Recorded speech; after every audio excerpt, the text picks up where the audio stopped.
سفر سے لوٹ کر میں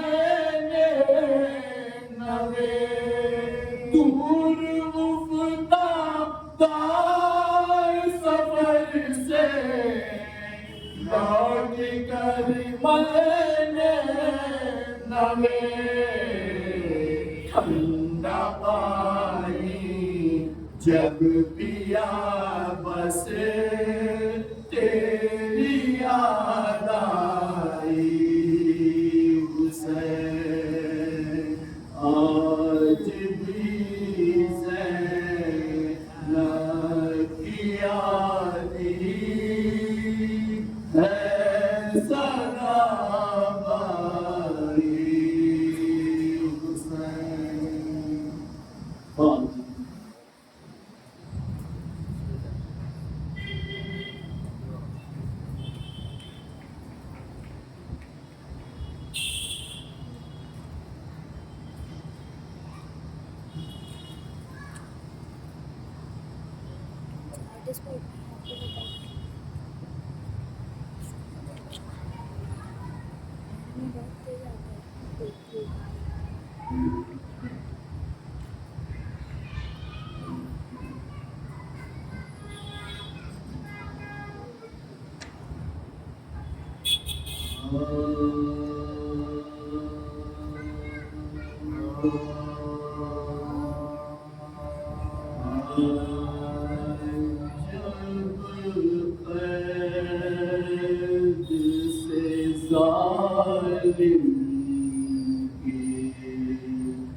مگر روتے تھے نہ چاہتی پانی کی نہ کھانے سے سرو.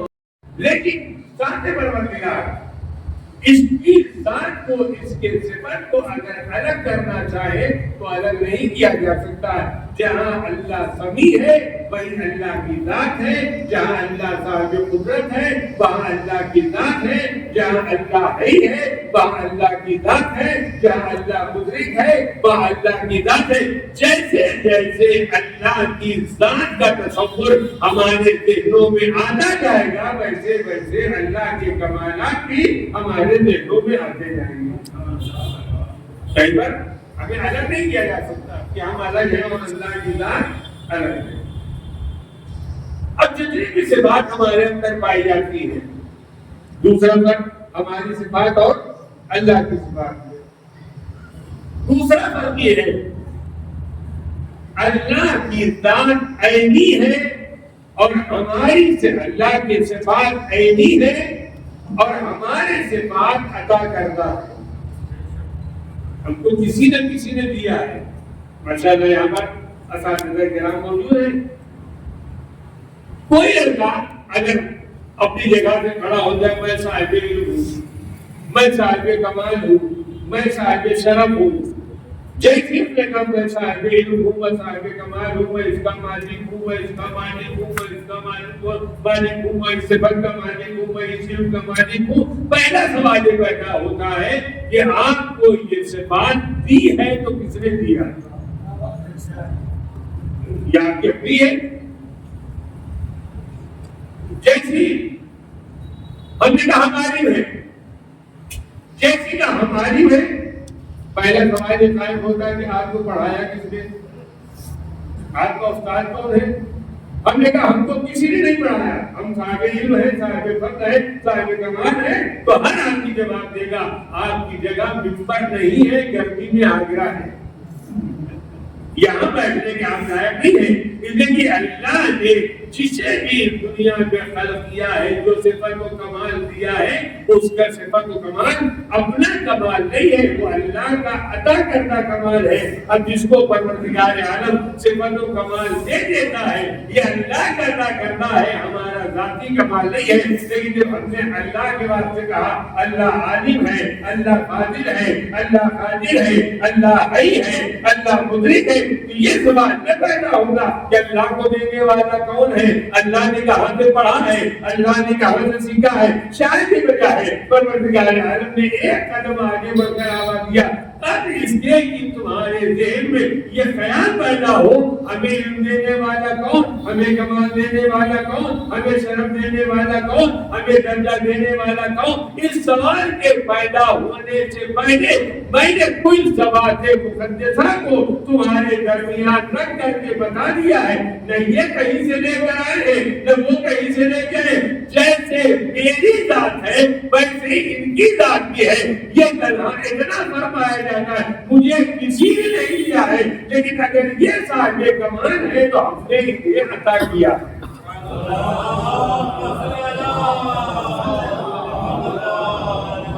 اسی لیے اینہ معصومین علیہ السلام کی ذات کو کیا کہا جاتا ہے؟ یہ وہ ذوات مقدسہ ہیں جو مظہر صفات الہیہ، جن کے ذریعے اللہ نے اپنی صفت کو اگر ظاہر کرنا چاہا۔ اب اگر کوئی آدمی کہے پروردگار تو عالم ہے تو ہمیں کیسے پتا چلے گا عالم؟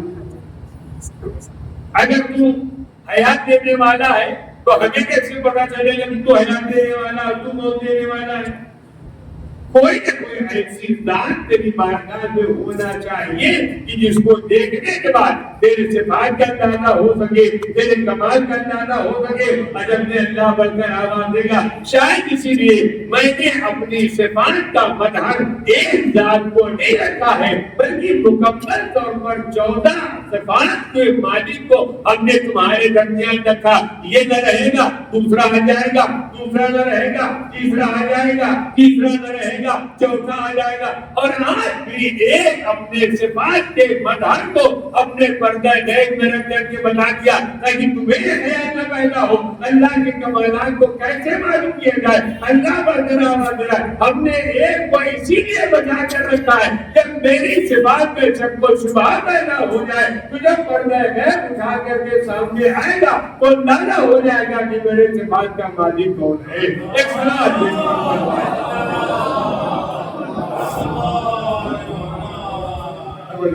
نے اپنے صفات کا مظہر بنایا۔ اپنے صفات کا مظہر بنانے کے بعد قرآن مجید میں مرحلہ پیدا ہوا جہاں پر جناب ابراہیم کی داستان قرآن مجید نے نقل کیا، اور جب کرتے کرتے یہاں تک بات پہنچی کہ جناب ابراہیم مد مقابل کے سامنے آئے اور آنے کے بعد اپنے خدا کے اوصاف حمیدہ کو بیان کر رہے ہیں۔ مد مقابل کا انسان وہ بھی اپنے خدائی کا دعویٰ کر رہا، ہم بھی خدا ہے۔ آپ نے فرمایا تمہارے خدا ہونے کی دلیل کیا ہے؟ انہوں نے کہا آپ بتائیے آپ کے خدا کے ہونے کی دلیل کیا ہے، اس کے صفات و کمالات کیا ہے؟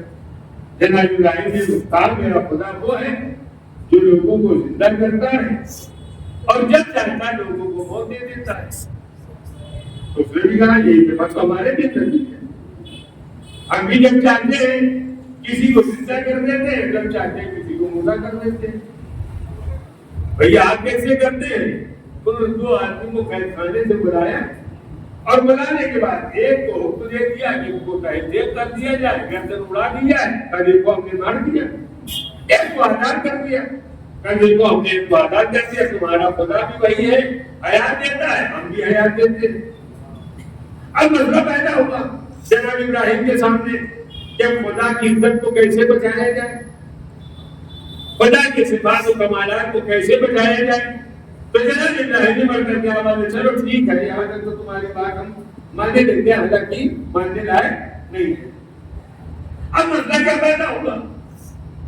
ہمارا خدا سورج کو مشرق سے نکالتا ہے اور مغرب سے ڈبو دیتا ہے. ہمارا خدا مشرق سے نکالتا ہے مغرب میں ڈبو دیتا ہے. اگر تم بھی خدا کے تابعدار ہو, تمہارا خیال یہ ہے کہ ہم بھی خدا ہیں, تو پھر ایسا کرو سورج کو مغرب سے نکال کر کے مشرق میں ڈبو دو.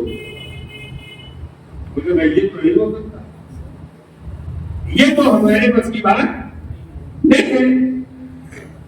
ابراہیم نے کہا کہ اگر یہ تمہارے بس کی بات نہیں ہے, اس کا مطلب یہ ہے تم مجبور ہو, اور ہم جس خدا کو مانتے ہیں وہ خدا مجبور نہیں ہے, وہ مکمل طور پر صاحب اختیار ہے. کہتا ہم اپنے خدا کے جو صفات و کمالات بیان کر رہے ہیں وہ ہمارا خدا مکمل طور پر تعلق اختیار ہے. وہ کسی مرحلے میں یہ کہنے کے لائق نہیں ہے کہ یہاں ہم نہیں جانتے ہیں, یا ہمیں پتہ نہیں ہے, یا ہمیں معلوم نہیں. اب جناب ابراہیم نے کیا فرمایا, ہمارا خدا وہ ہے جو سورج کو مشرق سے نکالتا ہے اور مغرب میں لے جا کے ڈبو دیتا ہے. جی چاہتا ہے جناب ابراہیم کی بارگاہ میں گزارش کی جائے, اے نبی خدا, یہ جو صفات و کمالات آپ بیان کر رہے ہیں آپ کے خدا کی, آپ کا خدا مشرق سے سورج نکالتا ہے مغرب میں ڈبو دیتا ہے. آپ کہیں اگر تم خدا ہو تو ڈوبے ہوئے سورج کو مغرب سے نکال دو. اگر جو نکال دے گا اس کا مطلب خدا ہو جائے گا. ابراہیم ایسا مرحلہ یہ آپ کے زمانے تک تو سمجھ میں آ رہا ہے, لیکن ہم نے تعلیم اور آپ کو جب آگے پلٹ کر کے دیکھا تو ہم نے ایک بندے خدا کو دیکھا جو ڈوبے ہوئے سورج کو پلٹا رہا تھا. اگر ڈوبے ہوئے سورج کو پلٹانے والا خدا ہو سکتا ہے تو علی کے بارے میں کیا کہا جائے گا؟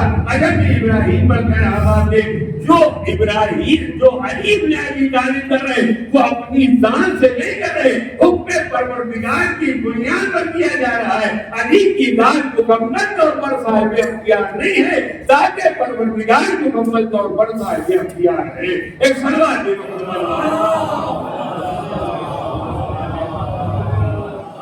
اب یہی بنانے کے بعد کبھی کبھی ہم لوگ جس کو کہتے ہیں گچا کھا جانا, دھوکا کھا جانا, اور دھوکا اب آپ کو نام نہیں کھاتی ممبر پر آنے والا تو دھوکا دے لیتا ہے. جب کوئی جادو دکھاتا ہے تو جادو دکھانے والے کا اپنا کمال ہوتا ہے کہ آپ کے نگاہوں پر پردہ ڈال کر کے اور اپنے جادو کو منوا لیتا ہے. کپڑے کو لپیٹا, کاغذ کے اندر رکھا, اس کا کبوتر برابر کر دیا, یہ کیا ہو گیا؟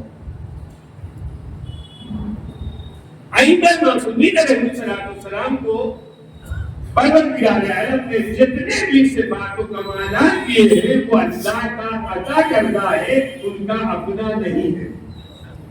جو اللہ دے گا, ہمارے عام حالات کا خیال ہوتا ہے کہ اللہ نے دنیا بنانے کے بعد مولا کائنات کو مالک بنا دیا, جس کو چاہے بانٹے اور جس کو چاہے نہ بانٹے. یہ ہمارا عقیدہ نہیں ہے. اللہ نے ائمہ معصومین علیہ السلام کو اپنے صفات کا مظہر بنایا ہے.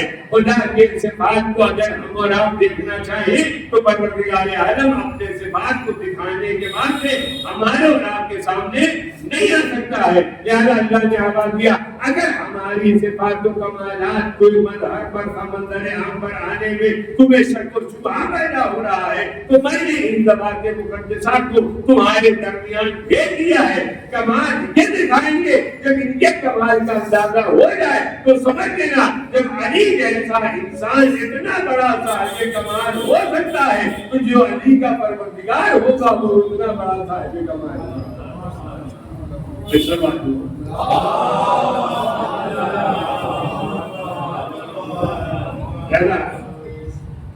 ساری تعریفیں پروردگار عالم نے اللہ کی ذات کے واسطے رکھا, اپنی ذات کے واسطے رکھا. الحمدللہ رب العالمین.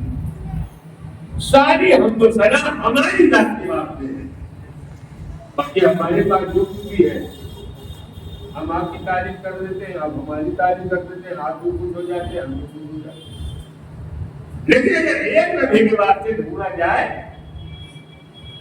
تو جو بھی صفات و کمالات ہمارے اندر ہے وہ ہمارا اپنا ذاتی نہیں ہے، اپنے صفات میں سے پروردگار عالم نے چند صفتوں کا مالک بنایا ہے۔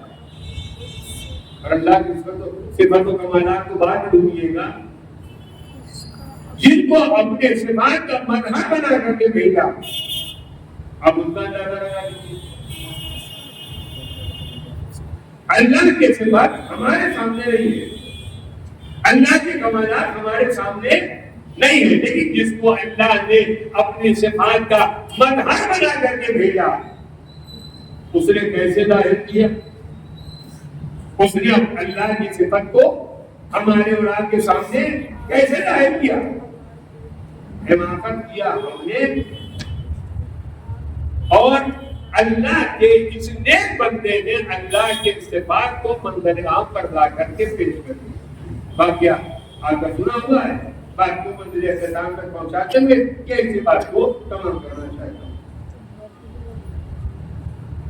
چند لوگوں کو یہ خیال پیدا ہوا چلو علی بن ابی طالب کے علم کا اندازہ لگایا جائے۔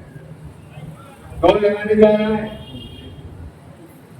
کون علی کے علم کا اندازہ لگانے جا رہا ہے؟ جو جاہل محض ہے، جس کے بعد علم نام کی کوئی چیز نہیں ہے۔ چلے علی کا امتحان لینے کے بعد ہر دور میں علی کا امتحان دیا گیا، کبھی پہلے علی کا امتحان، کبھی چوتھے علی کا امتحان، کبھی نویں علی کا امتحان، ہر زمانے میں علی کا امتحان لیا جاتا رہا۔ ایک آدمی کو کرایہ پہ لیا اور لینے کے بعد اس کو ٹیمپریری طور پر مردہ بنا دیا، ٹیمپریری طور پر مردہ بنا دیا، کہنے کہ تھوڑا چلو سانس روک دے۔ بہت سارے لوگ ہوتے ہیں، ایک آدمی پانی میں جانے کے بعد کچھ کے 2-4 سیکنڈ پانی کے اندر سانس روکے رہتا ہے اور بڑا جوار آدمی۔ ایک آدمی وہ ہے جس نے مشافی کیا ہے، وہ جمنا کی اس پار سے لے کر کے اس پار تک پانی کے اندر تیرتا ہوا چلا گیا، جس کے بعد آپ کہاں سے آتی ہے؟ مشافی کیا ہے، لہذا یہ پانی کے اندر اپنی سانس کو اس نے روک لیا۔ ان بیچاروں نے اس کو پکڑا، چلو تمہارا ٹیسٹ کرواتے ہیں، اور لے آئے تابوت میں، اور تابوت میں جانے کے بعد جنازہ بنایا، اور جنازہ بنا کر کے مولا کائنات کی خدمت میں لے آئے، اور لانے کے بعد کہنے لگے مولا چلیے اس کی نماز جنازہ پڑھا دی۔ اس واقعے سے اگر ہمارا نتیجہ نکالے تو یہ بہرحال نتیجہ نکلتا ہے کہ نماز جنازہ کے بعد جنازہ امام کے پاس جاتا ہے، امام جنازے کے پاس نہیں جاتا۔ میں نے لوگوں کو کہنا چاہیے حضور چلیے کہ انتقال ہو گیا، چلیے نماز جنازہ پڑھا دیجیے، لیکن مولا تو اپنی جگہ بیٹھے رہے، وہ جنازہ لے کر کیا مقدر کے مارے ہوئے تھے،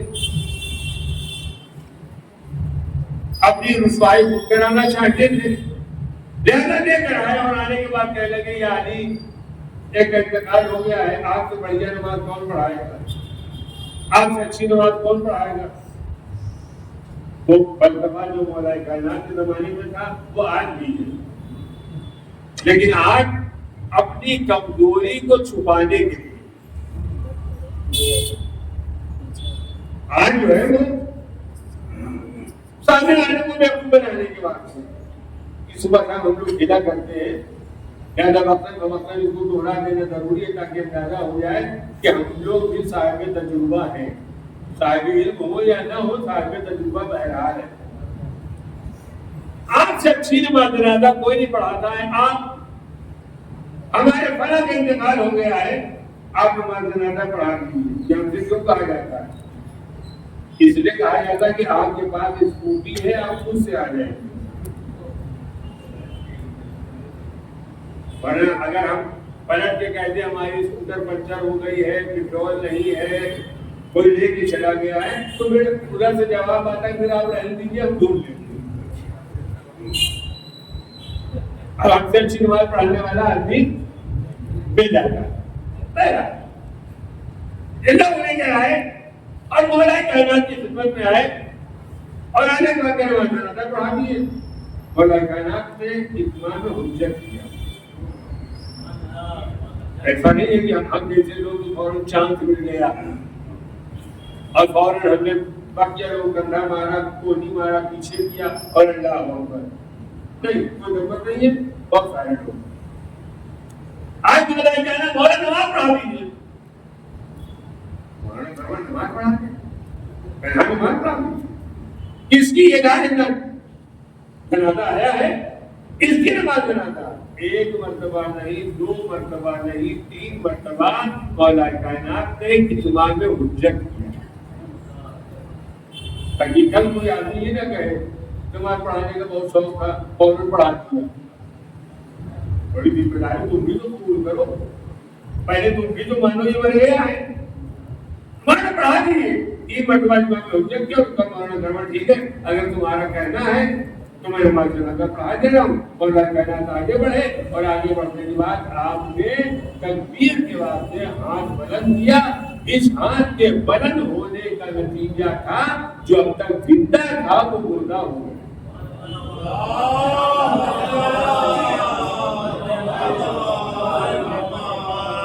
اب یہ مردہ ہونے کا سلام کیے بات ہے یا زندہ ہونے کی ہے. میں نے فرمایا آپ نے نماز پڑھا دیا. جیسے ہی نماز تمام ہوئی جو پیچھے مجمع تھا وہ آپس میں چو شروع ہو گئی. دیکھو آپ بتا دیں زمین سے زیادہ آسمان کے راستوں کو جانتے چادر کے پیچھے کیا کو نہیں جانتے. طرح طرح کی باتیں جب مولا کائنات بلا خاتم بنایا یار ان کو کچھ پتہ نہیں کیا ہو رہا ہے تو ہم لوگوں کو نہیں پتا ہوگا کیا ہو رہا ہے. امام کے صفات میں بات پائی جاتی ہے کہ امام جیسے آگے دیکھتا ہے ویسے ہی پیچھے دیکھتا ہے. جیسے حاضر کو دیکھتا ہے ویسے غائب کو دیکھتا ہے. ہم کسی ایسے کو امام مانتے ہی نہیں ہے جو بے خبر ہو. باخبر ہے ہمارا امام. مولا بڑے مجھے خیریت تو کیا بات ہوگی.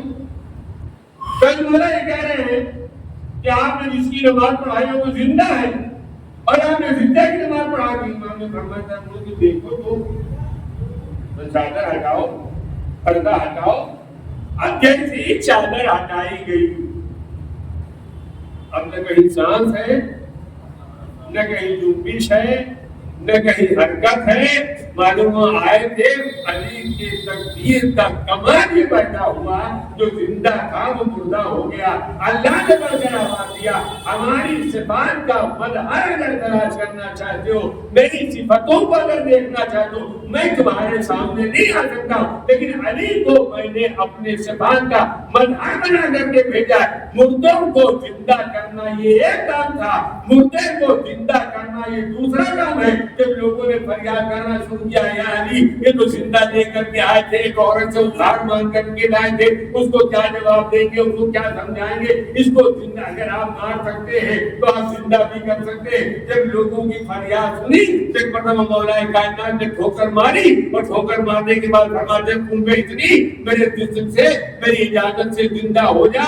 جیسے علی نے ٹھوکر مارا مردہ زندہ ہو گیا. یہ زندگی تنہا اس بات کی نہیں ہے کوئی علی آواز ہے میرے کمال کا اندازہ کر لو اس کے بعد علی اللہ کے کمال کا اندازہ کرنے کا ایک سوال. سارے کمالات اور ساری مدحوسنا کا اگر کوئی مرکز ہے تو وہ ہے ذات پروردگار. اگر آپ صحیح معنوں میں اپنے پروردگار کے صفات و کمالات اس کے مرتبے کو دیکھیں. ہم سمجھتے ہیں جیسے اختیارات ہمارے ویسے خدا کے اختیارات جیسے کمالات ہمارے پاس ویسے خدا کے بھی کمالات ہوں گے. ہم نے خدا کے مرتبے کو پہچانا ہی نہیں اور جن بندگان خدا نے اپنے خدا کی معرفت حاصل کر لیا انہوں نے میدان عرفات میں جب اللہ کی بارگاہ میں دعا اور مناجات پڑھ رہے تھے تو ایک جملے میں اللہ کی صفات و کمالات کا اظہار کر دیا پروردگار جس نے تجھے پا لیا اس نے کھویا اور یہ میرے پروردگار جس نے تجھے کھو دیا اس نے پایا تھا مسائب و مشکلات اور صعوبتوں میں گرفتار ہو جانے کے بعد صبر کا دامن ہمارے اور آپ کے ہاتھ سے چھوٹ جاتا ہے ہماری جانیں قربان ہو جائے حسین بن علی کے اوپر جیسے جیسے مسائل و آلام بڑھتے جا رہے تھے ارادہ مستحکم ہوتا جا رہا تھا ورنہ کون ہے جو اپنے بیٹے کو مقتل میں پیش کر کے اور آواز میں لال جب تک سامنا رہے مچھڑ کے دیکھتے جانا ایک مرتبہ بیٹا پیچھے پڑا کیا دیکھا ضعیف باپ کمر پکڑے چلا رہا ہے آواز دی بیٹا آواز دیا اے بابا آپ نے اجازت دے دیا اب آپ میرے پیچھے کیوں آ رہے ہیں ایک مرتبہ حسین فرماتے میرے لال کہا تم صاحب اولاد ہوتے تو تمہیں اندازہ ہوتا باپ کے دل میں بیٹے کی کیا محبت ہے ایک مرحلہ وہ ہے جب حسین نے اکبر کو مقتل میں جانے کی اجازت دیا اور دوسرا مرحلہ وہ آیا جب اکبر نے مقتل کربلا سے آواز دیا بابا میری مدد کو آئیے حسین لڑکھڑاتے ٹھوکریں کھاتے ایک مرتبہ مقتل کربلا کی جانب آگے بڑھے آواز دیتے جا رہے ہیں اے بلال آواز دو تاکہ تیری آواز کے سہارے تیرا ضعیف باپ تیرے سرانے پہنچے خدا کسی ضعیف باپ کو یہ منظر میں دکھائے جو حسین نے کربلا میں دیکھا حسین مقتل کربلا میں اکبر کے جنازے پر پہنچے کیا دیکھا بیٹا ایڑیاں رگڑ رہا ہے ہاتھ کو سینے پر رکھے اے بلال حسین تو ہے اکبر نے آواز دی بابا سینے میں پرچی کا پھل ہے حسین نے ہاتھ کو ہٹایا آپ تینوں کو الٹا ایک مرتبہ نیزے کے پھل کو پکڑا جب کر اکر کے آواز دی اے علی خیبر و خندق کے مار کا پتا کرنا آسان ہے اے بابا جوان بیٹے کے سینے سے پرچی کا پھل نکالنا ایک مرتبہ حسین نے پرچی کا پھل نکالا جوان بیٹے کا کلیجہ نکل آیا آرے بے کبھی حسین اکبر کا جنازہ ضعیف باپ کیسے اٹھاتا حسین نے اکبر کے جنازے کو اٹھایا چند قدم آگے بڑھے طاقت نے ساتھ چھوڑا خیمے کا رک کر کے آواز دی اے بنی ہاشم کے بچوں جوان بیٹے کا جنازہ مجھ ضعیف باپ سے نہیں گزرا بہن خیمے سے باہر آ گئی اے بھیا گھبرانا نہیں میں نے پالنا ہے میں اکبر کی